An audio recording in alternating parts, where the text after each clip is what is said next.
Hello, Steve White, Trekboy 89 for Steve Arts 89. Well, hot on the heels of J.J. Abrams possibly making another decade of Star Trek films starting from 2023 through Paramount, we have the news that Star Trek Discovery Season 3 has won Best Drama at the GLADD Awards. Now, this is not a big surprise, and I mean, if you're going to sacrifice Star Trek science fiction cred on the altar of representation and gender politics, I mean, you may as well do it properly.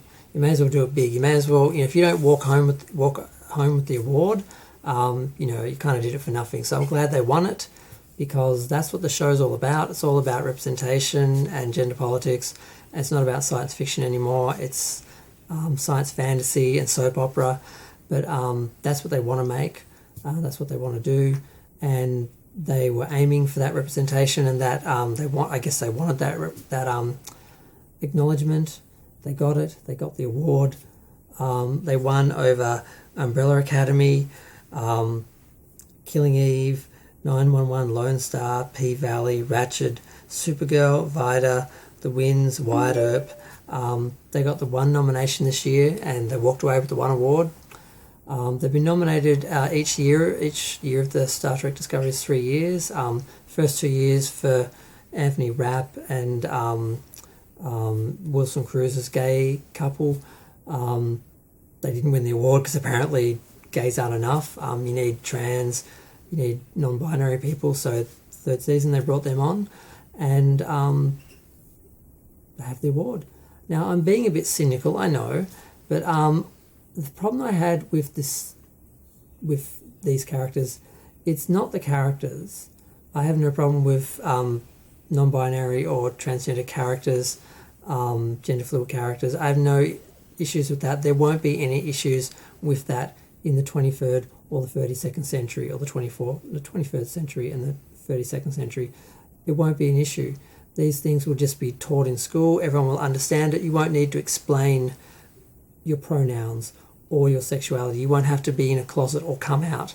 So the problem that I had with the way they treated these characters was they had this character sort of confused and ashamed and in a closet, and then she had to come out and explain her pronouns to a gay man who kind of smirked, almost like breaking the fourth wall, like he was talking to the characters like, oh, look, we're dealing with this, we're doing this. It felt really on the nose, and that's not really progressive. I can't see people 20, 30 years from now looking at that and not cringing because it's so 2020, So that's the issue I had with it, just the way they did it, the way they seem to be banging these characters like drums, like, oh, look at us, representation, rather than just allowing them to be really interesting characters and the gender or their sexuality not being an issue and just being there.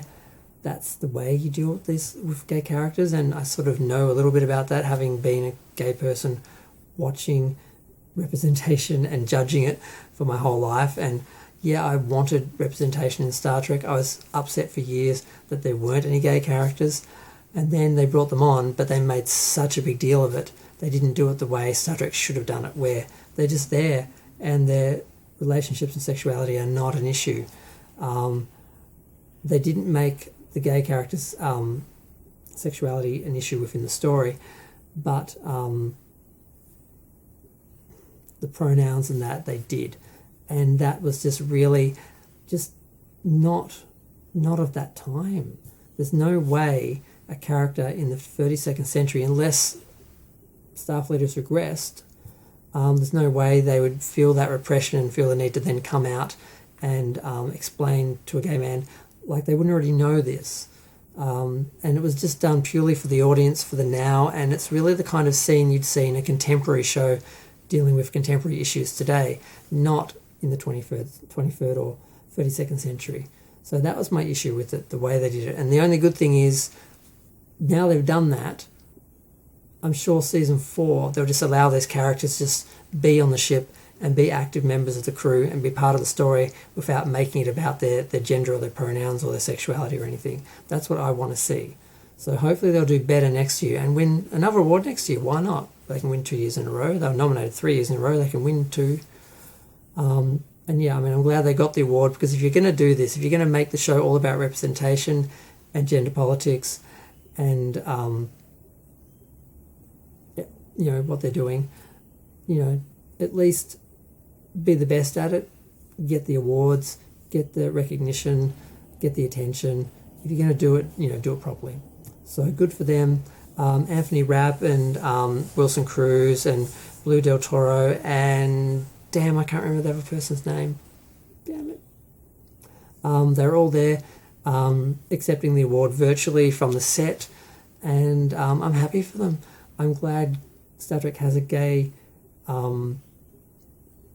representation now, and LGBTQT, I can't remember all the letters, representation. I'm glad. I just want them to do it in a slightly more dignified fashion going ahead and not making really, really bringing attention to itself, like, hey, we've got trans, we've got, like, hey, look at us. It just really felt like that, and I felt that undermined the characters, and, so yeah, do better fourth season, please. Sorry, my voice is absolutely going. I am going to go. Feel free to share, like, comment, subscribe. Let me know what you think. Yep.